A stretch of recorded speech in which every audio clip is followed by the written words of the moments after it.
I raised her with my own hands, fed her when I had nothing left to eat, and one morning my only daughter called to say she'd sold my house, my car, and my memories for her new life in Europe. She thought she'd destroyed me. She had no idea who I really was. After losing everything, her money, her home, her pride, a daughter returns to the mother she betrayed only to discover the woman she thought she destroyed has quietly built an empire in her name. But forgiveness has rules. And this time, love will demand something far greater than tears. The hum of the fluorescent lights filled the quiet clinic. May Carter, 72, sat on the edge of a plastic chair clutching her worn leather purse.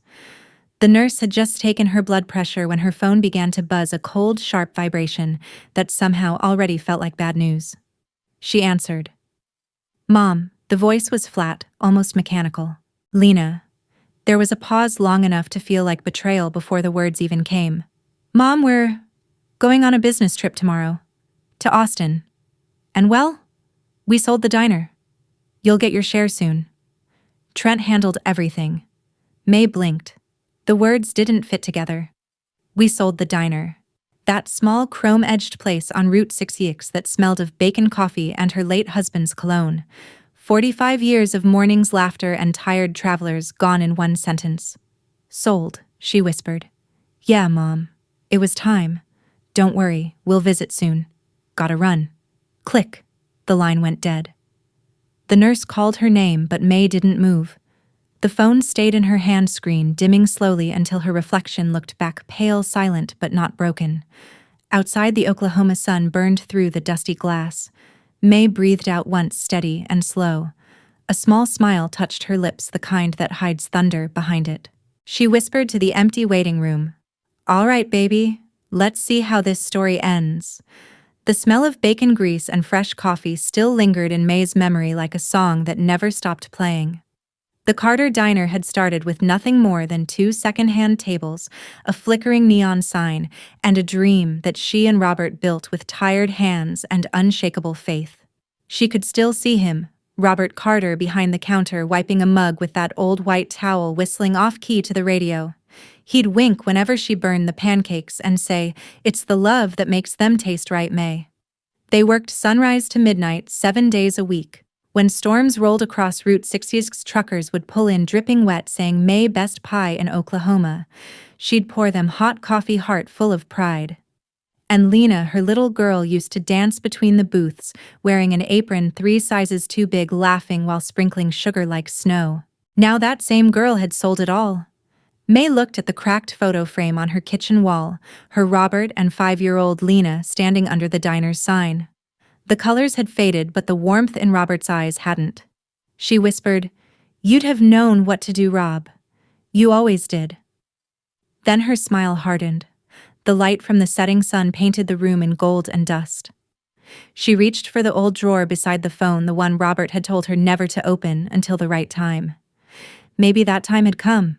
The drawer creaked open with a sound like the past waking up. Inside, under a pile of old coupons and faded birthday cards, lay a single manila folder, the one Robert had handed her the week before he died. "Keep this safe, May," he'd said. "Open it when you feel the world stop making sense." Well, the world had just done exactly that.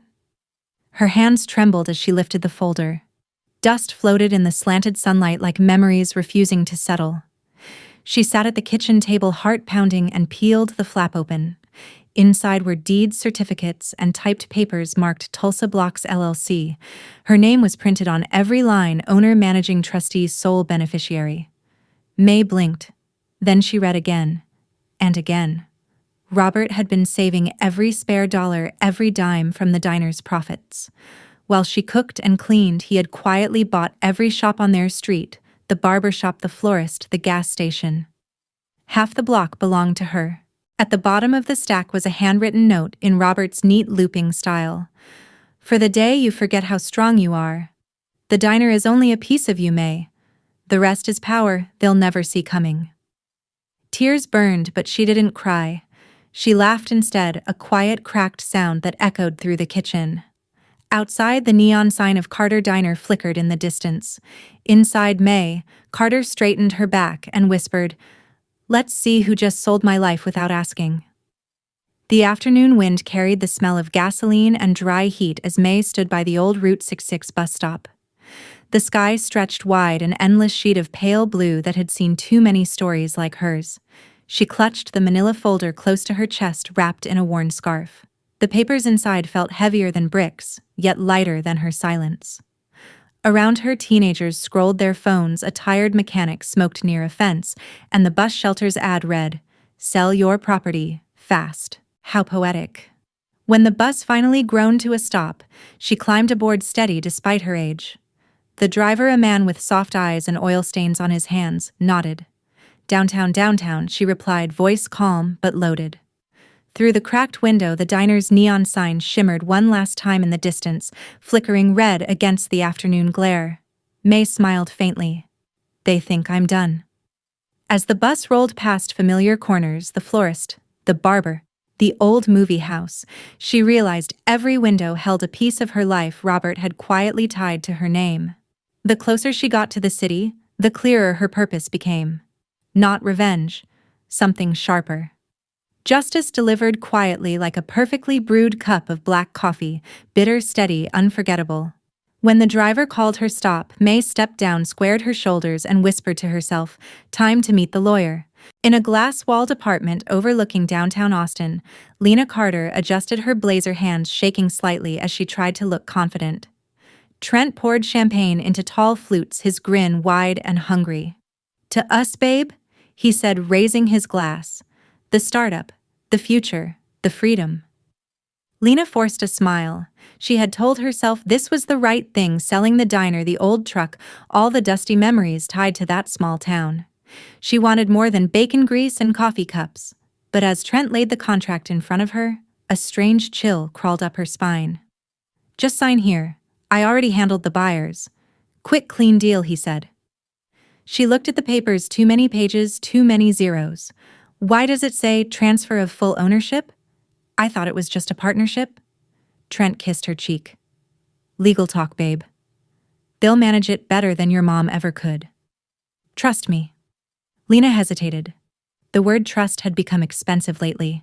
"Mom built that place," she whispered. She's tired." Lena, Trent interrupted sharply. "She's old.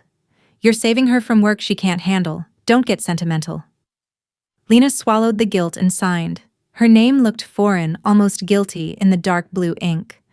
Trent exhaled in triumph, snatching the contract. "You just changed our lives, baby." He slid a copy into a leather briefcase along with a sealed envelope labeled Title Transfer. When Lena reached for it, he closed it quickly. "Paperwork stuff. I'll handle it." She nodded, forcing another smile, but as Trent walked out to make a call, she stared at her reflection in the window. For the first time, she didn't recognize the woman looking back. The brass letters on the office door read, "Holloway and Finch, Legal Services." The place smelled of paper dust and coffee brewed too long, the scent of old secrets. May stepped in, clutching the folder to her chest. Mr. Holloway, a silver-haired man in suspenders, rose from behind his mahogany desk. He'd been Robert's friend, the kind who never said much, but always noticed everything.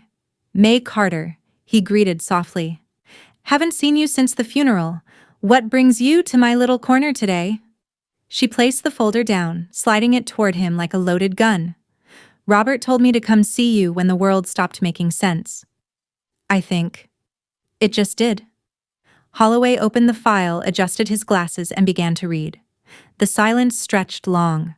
Only the ticking clock marked the passing minutes. When he finally looked up, his face had changed. "May, do you know what you're holding here?" "Something my husband didn't trust the world with," she said calmly. He exhaled low and slow. Robert wasn't just saving money. He built an empire, small but solid. 6 properties under Tulsa Blocks LLC, all in your name, through a private trust. Your diner is only one piece. May blinked, stunned, despite having read the words herself. "He hid this from me all these years? He protected you, Mrs. Carter," Holloway said. "He knew one day someone might try to take what's yours." She sat back, absorbing each syllable. The image of Lena's cold phone call replayed in her head, the clipped tone, the quick goodbye. Her daughter had sold the diner, yes, but she'd sold it illegally. The deed lists Tulsa Blocks LLC as the owner, Holloway explained. Lena had no legal authority to sign anything. The sale's void. May's lips twitched, not into a smile, but something colder, sharper. Then I can take it back. You can, he said. And more. You could press charges: fraud, power of attorney misuse, possibly conspiracy. May looked out the office window. The city glowed gold and tired. She thought of Robert's letter. For the day you forget how strong you are. No, she said finally. No police, no court. I'll handle it myself. Holloway raised an eyebrow. That's dangerous ground, May. I'm not seeking revenge, she replied. Voice, even? I'm teaching a lesson. The lawyers studied her. The widow who'd once served pie to truckers now looked like someone who could run a boardroom. He nodded slowly. Then you'll need allies who can keep secrets. I already have one, she said, sliding him a check with Robert's old signature on it. Your retainer just got renewed. He smiled faintly. Robert always said you were the fire behind his calm. May stood gathering the folder. The paper edges gleamed under the desk lamp like blades. He wasn't wrong. As she reached the door, Holloway called after her. What will you do first? She paused, hand on the knob. I'll let them think they've won. Outside, the late-day sun burned deep orange across the streets of Tulsa. The bus hissed past, kicking up dust that swirled like ghosts of old dreams. May walked toward it, small, steady, and unstoppable. Some wars, she thought, are fought in silence, and hers had just begun. The blinds in Holloway's office filtered the sunlight into thin golden stripes that sliced across May's face. She sat back down, calmer now, her mind already building roads where her anger used to live. All right, she said. Tell me how I take back what's mine. Quietly. Holloway tapped the folder. We start by freezing every record tied to Tulsa Blocks LLC. The sale contract your daughter signed has no standing without the owner's consent. I'll file a motion to suspend the transfer, but it must appear procedural, not emotional. May nodded. They can't know it's me. Exactly. The new buyers will think it's a clerical hold. Meanwhile, we'll move the diner's deed into a holding entity, Carter Holdings, under a different registered agent. That'll buy us time. May leaned forward. And Lena Holloway hesitated. If you want to punish her, I can. May cut him off with a quiet laugh. Punish? No. That girl's already digging her own grave. I just want to make sure she finds her way to the bottom before I pull her out. Holloway couldn't help but smile at her precision. You sound like Robert. She exhaled, eyes softening for a fleeting second. He used to say, justice should taste like coffee, bitter enough to wake you, warm enough to learn from. He scribbled notes. Once the diner's title is under your name again, we'll transfer ownership of the rest of the properties to separate shells. They'll never trace them to you. May rose, smoothing her skirt. Good. I'll need to play the widow. Poor, lonely, abandoned. They'll believe it. At the door, she paused, her reflection framed in the glass beside his. Mr. Holloway. When this is done and they're back under my roof? Yes. Her voice turned to silk and steel. They'll eat breakfast in my house, without knowing I own the floor beneath their feet. The lawyer's pen froze midair. May turned and walked out, the echo of her footsteps soft but deliberate, the rhythm of a woman reclaiming her empire, one quiet heartbeat at a time. By morning, May Carter had become someone else. She wore her oldest cardigan, the one with the missing button, and tied her silver hair in a loose bun that made her look smaller, frailer. The diner's old sign could still be seen from her porch, flickering in the daylight like a scar that refused to fade. Her neighbor Doris shuffled over with a casserole dish. May, honey, I heard about the diner. Lena sold it, didn't she? You poor thing. May offered a weak smile. Kids make choices, Doris. Maybe it's time I learned to rest. Doris patted her arm, eyes full of pity, exactly what May wanted. By noon, the rumor had spread like wildfire through Main Street. Old May lost her diner. Daughter ran off with her husband's fancy plans. The townsfolk whispered and pitied and shook their heads, never noticing the thin satisfaction hidden behind May's quiet nods. That afternoon, she boxed up a few items, a chipped coffee pot, her husband's apron, a stack of menus, and took them to a thrift shop downtown. It looked like surrender. It wasn't. When she returned home, a single envelope waited on her porch, plain, unmarked, but stamped by Mr. Holloway's office. She opened it, eyes glinting at the words, "Title transfer, Carter Holdings active." She folded it neatly and slipped it into her pocket. Then she smiled, the same soft, dangerous smile she'd worn since the phone call. The town thought she was grieving. In truth, she was rehearsing. The new owners of Carter Diner weren't smiling anymore. Their lawyer sat across the glossy table, tapping a red pen against the stalled paperwork. "We can't finalize the transfer," he said. "The ownership trail's messy. The title shows a corporation, Tulsa Blocks LLC, not your seller, Mrs. Trent Carter." Trent's jaw tightened. "That's impossible. My wife's mother owned that place for 40 years. The lawyer shrugged. "Then she must have sold it to herself under another name because the deed doesn't match your contract. Until this is cleared, the sale's frozen." Lena's stomach dropped. Frozen, as in cancelled. Temporarily, the lawyer said, though his tone hinted otherwise. When they left the meeting, Trent's calm facade cracked. He slammed the car door, startling Lena. "Did you tell your mother anything?" "What?" "No, she doesn't even know the details." Trent rubbed his temples, pacing beside the car. "This is bad. Really bad. Those buyers are already threatening to sue for misrepresentation. We could lose everything if they find fraud." Lena's voice trembled. "Fraud. But you said I said it'd be fine if you trusted me." He snapped, eyes wild. She stepped back, her throat tight. For the first time she saw it, the desperation, the small lies that had built into something monstrous. Trent caught himself forcing a smirk. "Look, I'll handle it. You just don't talk to anyone, especially your mom." That night, as he made frantic phone calls, Lena sat by the window, staring at the skyline she once thought meant freedom. Every light in the city looked like a warning now, and somewhere in Tulsa, her mother, the woman she believed to be powerless, was already 3 moves ahead. It was close to midnight when May returned to the diner. The neon sign buzzed faintly in the dark, the pink letters half dead, blinking Carter on and off like a dying heartbeat. The parking lot was empty, except for a rusted soda machine humming beside the door. Wind rolled across the asphalt, carrying the smell of oil, coffee, and memory. May's shoes crunched on gravel as she approached the front window. A paper sign taped to the glass read in fat red letters, "Sold."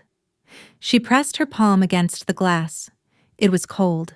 Inside, the place was stripped bare, chairs stacked, salt shakers gone, the counter wiped of its familiar fingerprints. Only the ghost of her husband's laughter seemed to hang in the air somewhere between the booths. For a long moment she said nothing. Then she unlocked the back door with the spare key she'd never given up. The hinges groaned like the diner itself recognized her. She stepped inside. The air was still. The smell of bacon and coffee had faded into dust, yet every corner whispered home. May walked to the counter and sat on the same stool Robert used to take his morning break on. She ran her fingers over the chrome edge, tracing the scratches that spelled years of work, of love, of life. She whispered into the dim room, 45 years, and they think it ends with a pen stroke." From her purse she took a photo of Robert in his apron. Young sunburned eyes, smiling. She set it on the counter. "You knew they'd come for it, didn't you, Rob?" she murmured. "You built the walls stronger than they'll ever understand." The old clock above the kitchen door ticked softly, then stopped as if time itself bowed to her resolve. She pulled out a small flashlight and opened the service cabinet behind the register. Inside was the last ledger Robert had kept marked neatly until the week he died. The final page bore a single line in his handwriting. "If you're reading this, you already know how to fight." May's lips quivered, then steadied. She straightened her coat and looked around one last time. The broken sign outside threw fractured light across her face, red, white, shadow defiance. To anyone else she looked like an old woman saying goodbye, but inside her chest something fierce had awakened. She walked back to the door, turned off the flashlight, and whispered to the empty room. "They sold a building, not the soul that built it." Then she locked the door, leaving her reflection in the glass, proud, unbroken, and ready. Outside, as she stepped into the night, thunder rumbled low in the distance. The first raindrops hit the pavement, scattering across the sold sign until the letters blurred. May didn't look back. The diner was gone. But the war had begun. The storm broke over Austin the next morning, sheets of rain slapping against glass towers, thunder cracking like judgment. Inside their apartment, the glow of city lights turned everything a sickly gold. Lena stood by the kitchen island staring at her phone. 27 missed calls. 12 from the bank, 8 from the buyers, the rest from Trent's business partners. The number kept flashing, vibrating until it slid off the counter and hit the floor. "Don't answer," Trent barked, pacing in circles. His hair was a mess. Eyes, bloodshot shirt, untucked, the image of a man watching his empire crumble. "They said the payment bounced," Lena whispered. "You told me we already transferred the funds." He spun toward her. "We did." His voice cracked on the lie. "It's a paperwork delay. They'll clear it once the title's confirmed." "But the title isn't confirmed," she shouted, surprising even herself. "The lawyer said the deed belongs to a company we never heard of, Tulsa Blocks LLC. Trent, what is that?" He froze. Just for a second. "But it was enough. Probably something your mother did years ago," he muttered. "Forget it. I'll fix it." Lena's heart pounded. "Did you know about it?" He slammed his fist on the counter, making her flinch. "Don't start, Lena. You wanted freedom, right? You said you were tired of your mother's greasy little diner life. Well, I gave you a way out. So don't act innocent now." Rain hammered the windows harder, drowning out her tears. Trent grabbed his laptop, typing furiously, muttering about liquidating assets and crypto transfers. His voice blurred into static. Lena sank into a chair, staring at the champagne bottle still sitting half-empty from their celebration. The label had peeled in the humidity, exposing a scarred glass surface beneath fake shine, just like everything Trent touched. "Trent," she said quietly, "how much money do we actually have?" He didn't answer. She stood trembling. "How much?" He finally looked up, the panic in his eyes too raw to hide. "None. The buyers froze the transfer. The bank seized the rest after they flagged our account. We're broke, okay?" Lena's knees nearly gave out. "You mean we have nothing?" He laughed bitterly. "You wanted adventure, baby. Welcome to the free market." Then the doorbell rang. Once. Sharp. Cold. Trent peeked through the peephole, cursed, and stepped back. "It's the repo guy." Lena's breath caught. "Repo for what?" He didn't answer. The pounding came again, louder this time. "Mr. Reed." "Open up, sir. This is regarding your vehicle and outstanding loan balance." Trent snatched his jacket. "I'll handle it." But the moment he opened the door, two men stepped in, professional and silent. One held a clipboard. The other carried a folded document. "Per court order," the first said, "your assets are being seized pending investigation into fraudulent property sale and unpaid debt." Lena froze. "Fraudulent." The man handed her a paper. "The diner property was sold by unauthorized parties. The transaction is under review. Mrs. Carter, are you aware you signed as primary seller?" She stared at the page. Her name? Her signature. But not her handwriting. "This isn't..." She whispered. "This isn't mine." Trent's voice rose behind her. "It's a mistake." She signed the real one. The agent gave him a measured look. "Then you'll need to prove it." 10 minutes later, the car keys were gone. The men left without raising their voices, leaving only silence and the echo of the slammed door. Lena turned to Trent, tears streaking her face. "You forged my name." He didn't answer. "Trent," she screamed. He threw up his hands. "I had to. We were running out of time. The investors wanted proof, and you were too busy crying over your mother's stupid memories." The words hit harder than the thunder outside. Lena backed away, shaking her head. "You sold her diner. You lied to me. And now you're going to help me fix it." He snapped, grabbing her wrist. "Because you're in it too. Your name's on everything." She yanked her arm free. "No, Trent, I'm done." He laughed low. "Broken, dangerous. You think you can just walk away? Without me, you're nothing. No money, no home, no future. You'll be crawling back to your mother before the week's out." Her voice was barely a whisper. "Maybe that's exactly what I need to do." He stared at her, eyes narrowing. "Go ahead. But don't expect her to forgive you. You burn that bridge yourself.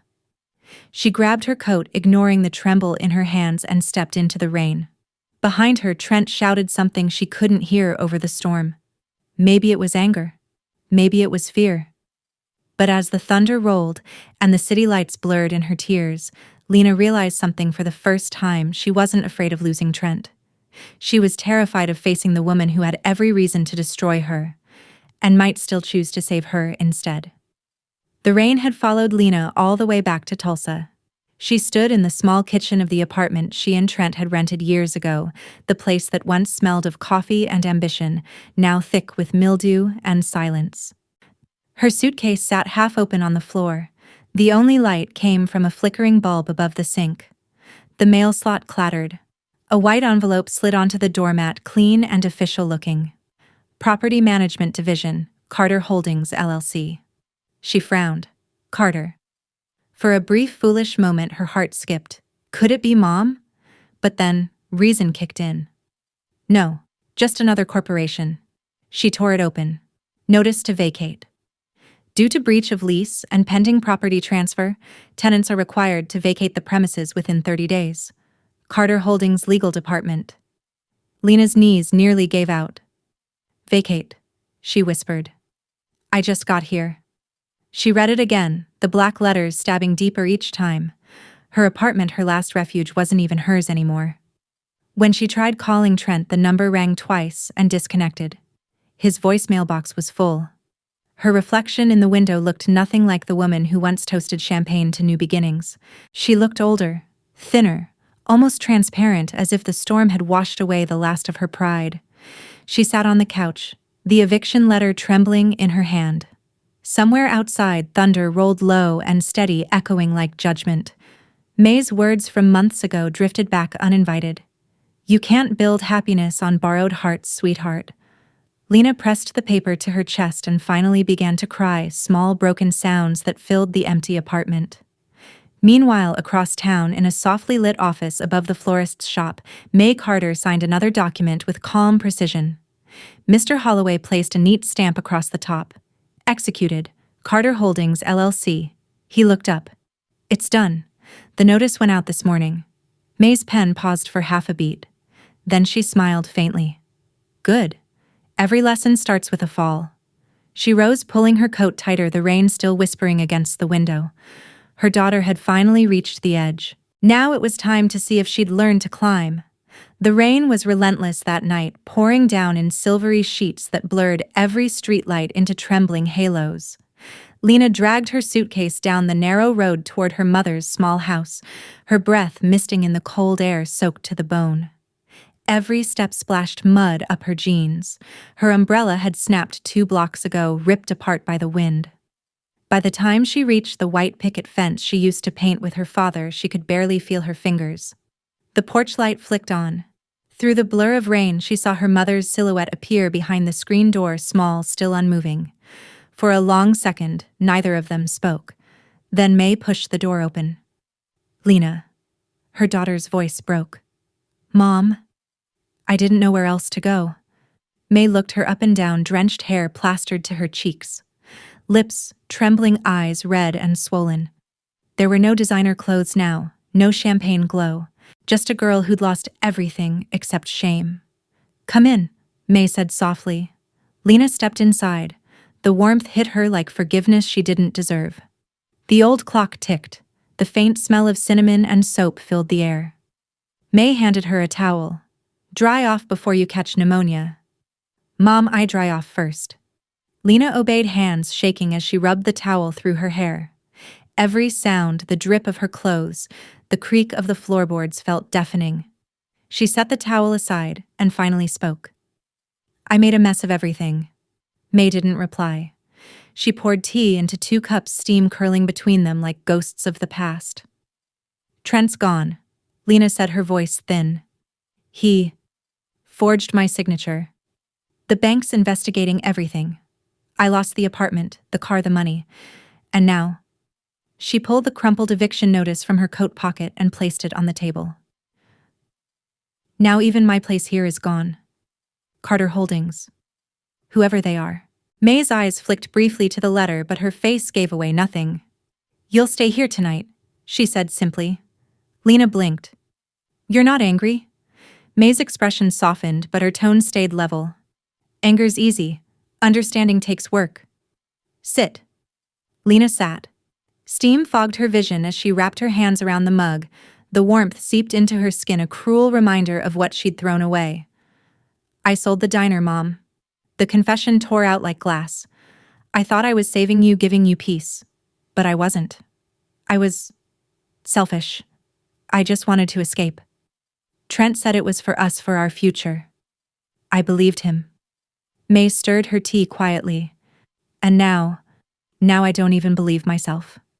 For a moment, the only sound was the rain hammering the roof. Lena's tears spilled over. I didn't come here for money. I don't even deserve a bed. I just didn't know where else to go. May looked at her daughter for a long time, really looked. She saw the same girl who used to fall asleep in a booth while Robert hummed country songs from the jukebox. The same child who once drew hearts on napkins and left them under coffee cups for truckers to find.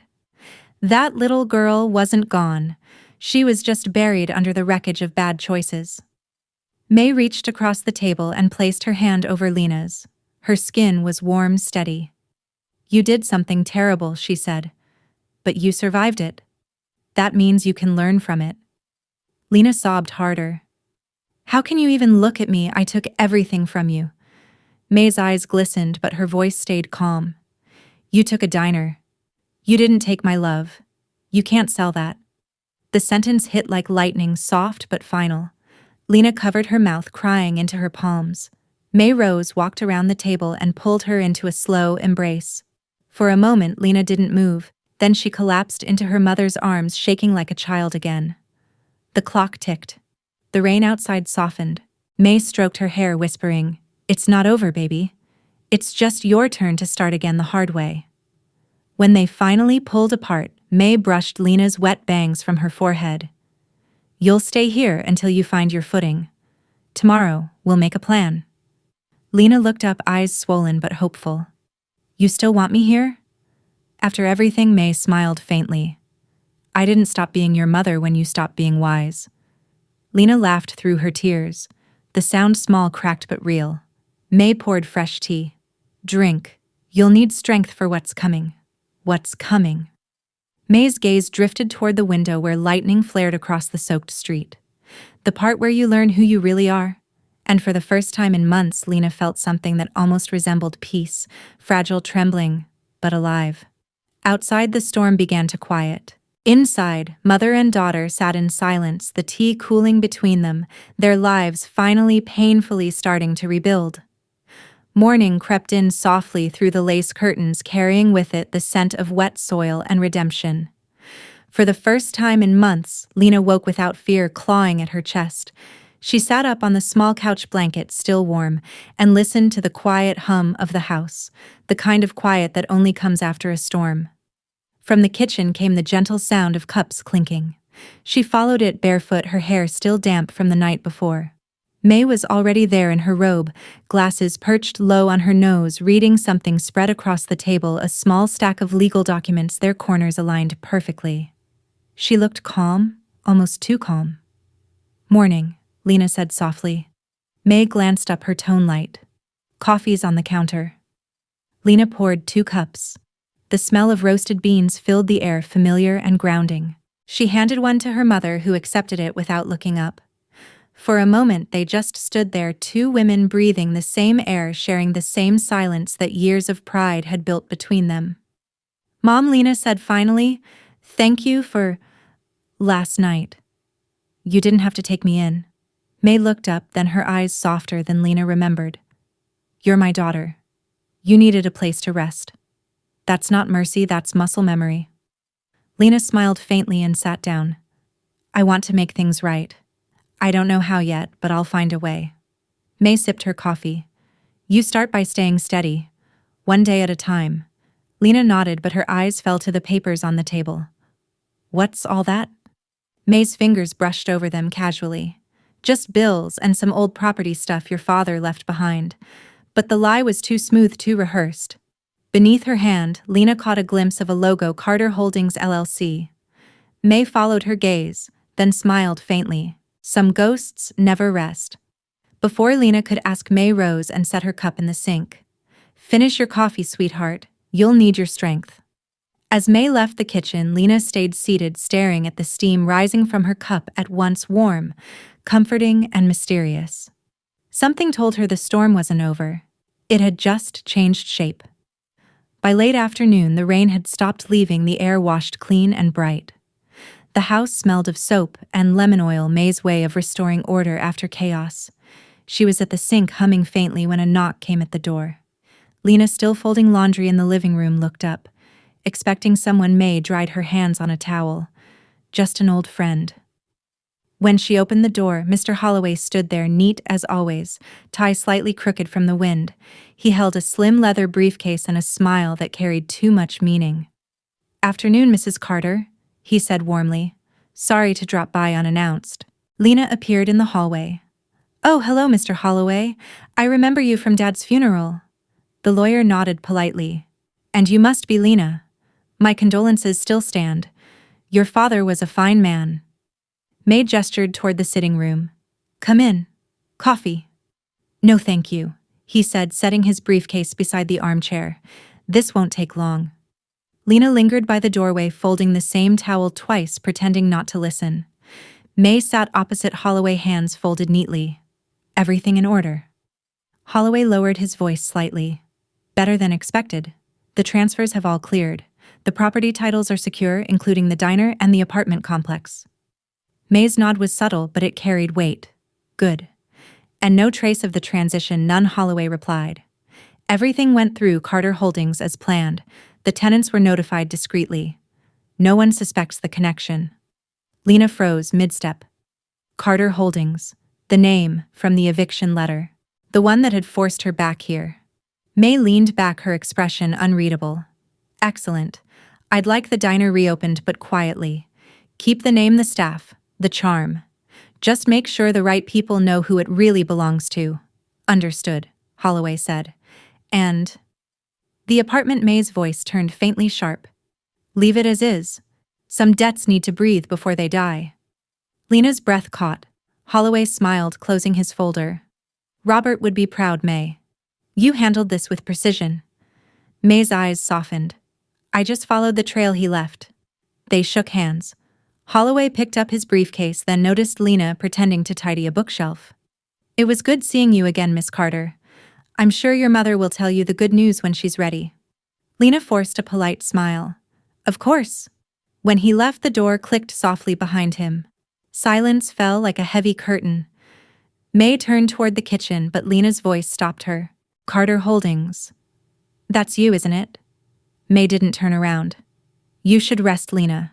I deserve the truth." May finally faced her. "Yes. It's me." Lena's pulse raced. "So you're the one who sent that letter, the eviction notice?" May didn't flinch. "I am." Lena's eyes filled. "You wanted to punish me." May stepped closer, her tone calm but piercing.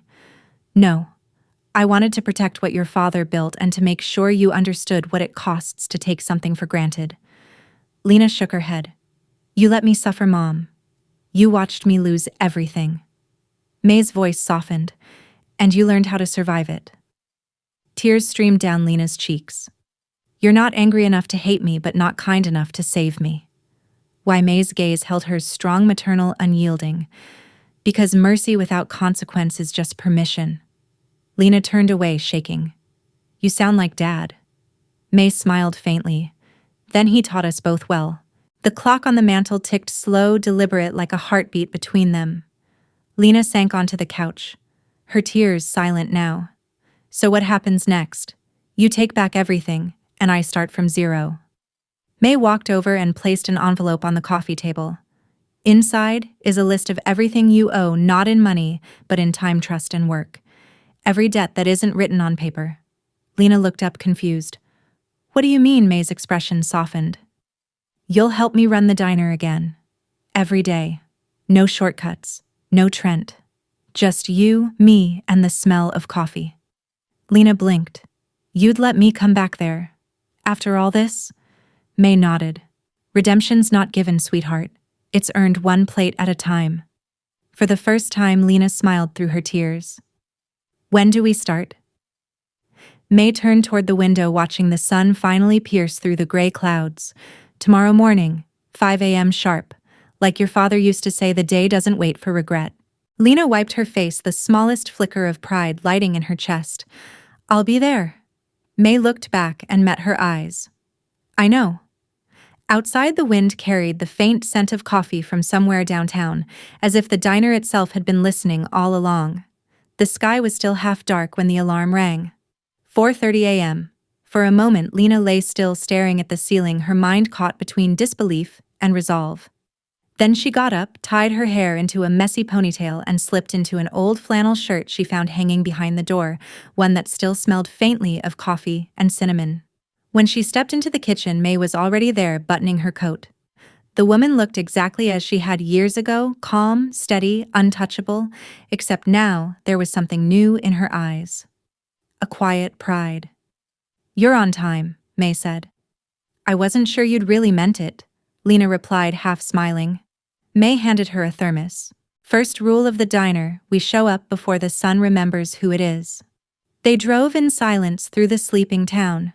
The roads were slick from last night's rain, reflecting the glow of street lamps like gold threads. When they reached Carter Diner, the old neon sign flickered back to life, as if recognizing them.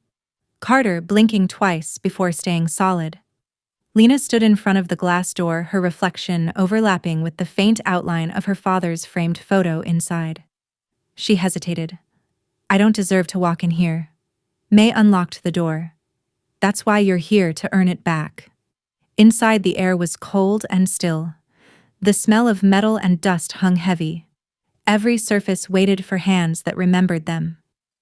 May turned on the lights one by one, the hum of electricity filling the room like a heartbeat, returning after too long a sleep. Lena moved toward the counter, fingers trembling as she touched the old coffee machine. I used to hate this sound, she whispered when it hissed alive. May smiled faintly. You'll learn to love it again.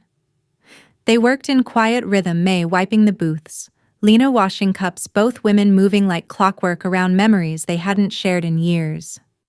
With every plate stacked and every window cleaned, something invisible shifted between them, a slow rebuilding, not through words, but through motion. At 6:10 a.m., the first light of dawn spilled through the window, painting the diner in pale gold. The bell over the door jingled softly. A truck driver stepped in, tall, tired, his cap damp from the mist. He looked around, surprised. You folks open again? May nodded. Always have been. He grinned and took a seat. Well, I'll be damned. I've missed your pancakes. Lena smiled shyly, pouring his coffee. Black. Like my luck, he said, chuckling. She laughed, a real laugh, unguarded and new. The sound made May glance up from the counter. For a moment she saw the little girl from years ago spinning on that very stool, humming along to her father's radio. The morning rush hadn't started yet, but the diner already felt alive again, as though forgiveness itself had found a seat in the corner booth and ordered breakfast. When the trucker left a few bills on the counter, May picked them up and pressed them into Lena's palm. Your first honest dollar in a long time. Lena's throat tightened. Feels heavier than I remember. May smiled. That's because you earned it. Outside, the sun finally broke over the rooftops, bathing the diner in gold. Steam rose from coffee cups like small blessings. And in that quiet moment, amid the clatter of dishes and the smell of butter and hope, mother and daughter began again, not as judge and sinner, but as two women rebuilding the same story, one morning at a time. By the end of the week, the whole town knew Carter Diner was open again. The bell over the door never stopped ringing. Farmers, truckers, even old customers from years past all came curious, whispering over their plates. Some smiled with warmth, others with gossip. She took her daughter back, one woman muttered near the window. After what that girl did, Lord, I couldn't. Another replied softly, maybe that's why you're not May Carter. Lena heard every word but kept working, refilling coffee, wiping tables, forcing her trembling hands steady. Each whisper was a punishment, but also a strange kind of freedom. Every judgment meant she was seen, not erased. May moved behind the counter like nothing had changed. Ignore them, she murmured. People need someone else's story to feel righteous. Lena nodded, biting her lip. I deserve what they say. May looked at her calm, firm. You deserve a chance to prove them wrong.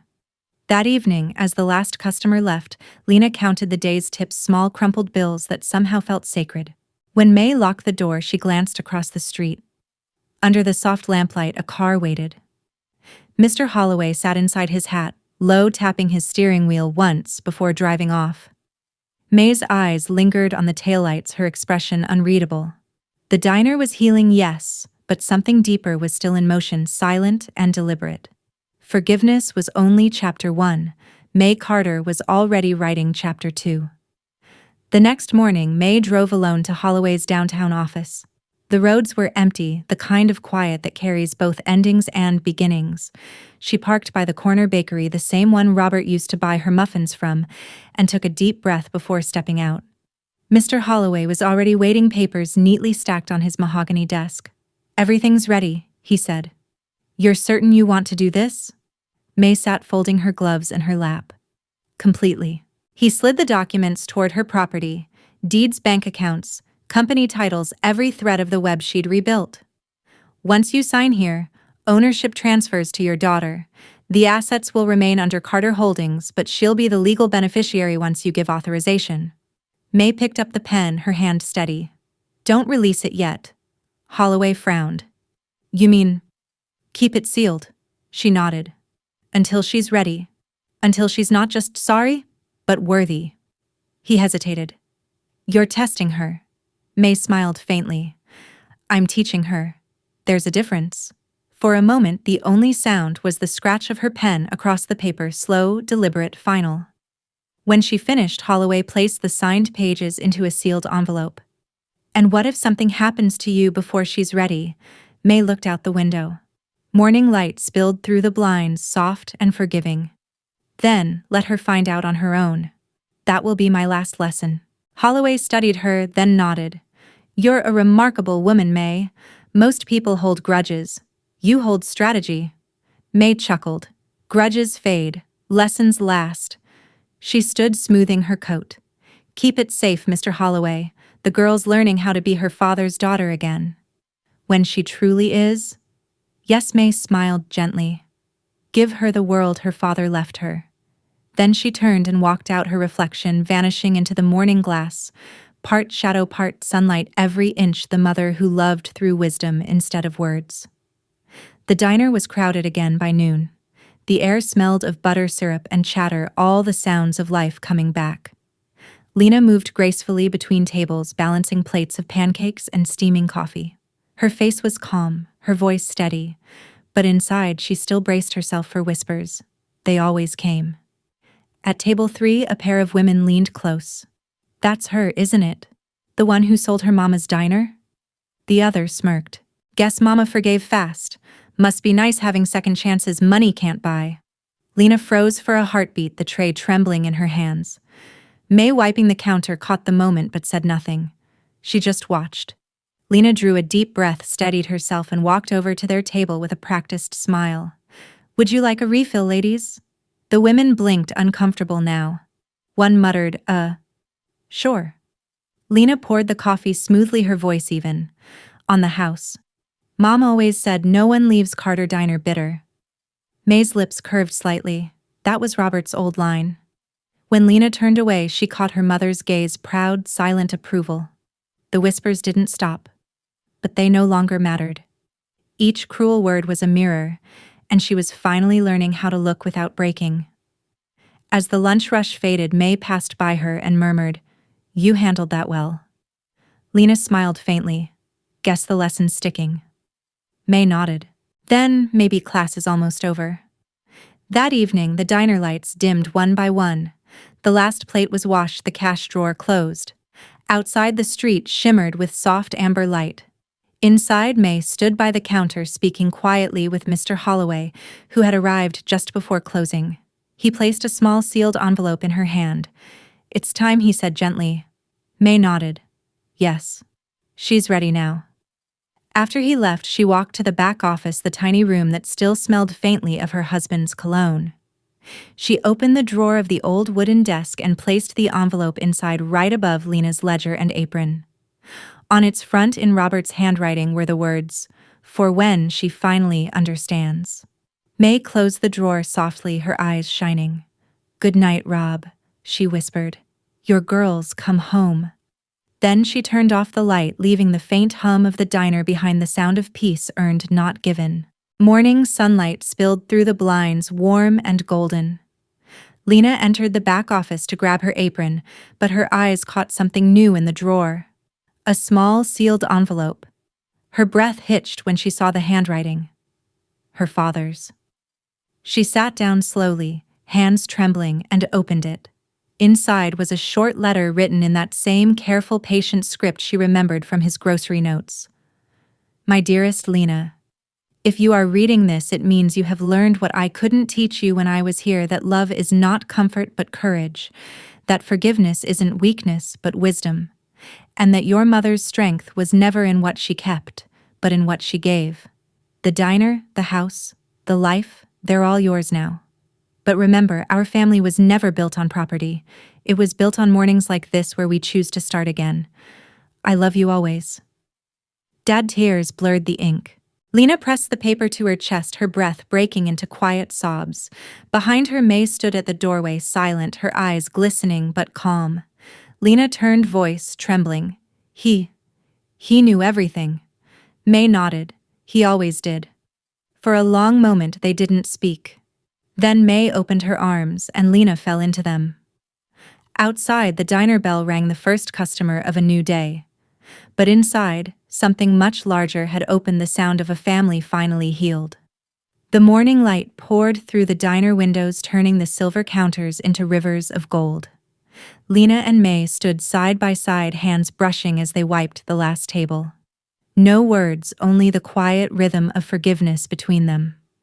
The coffee machine hissed softly, the same sound that once began their story, now sealing it. May looked at her daughter and smiled, pride and peace mingling in her eyes. For the first time, Lena smiled back without guilt, only gratitude. Outside, the sign flickered, "Carter Diner Open." And so were their hearts. How did this story make you feel? Share your thoughts in the comments and rate it from 1 to 10. We'd love to know if it touched your heart. Don't forget to like, share, and subscribe to the channel. Hit the bell icon so you never miss our next emotional story. And before you go, click on the end screen to discover more powerful, heartwarming tales waiting just for you. See you in the next story.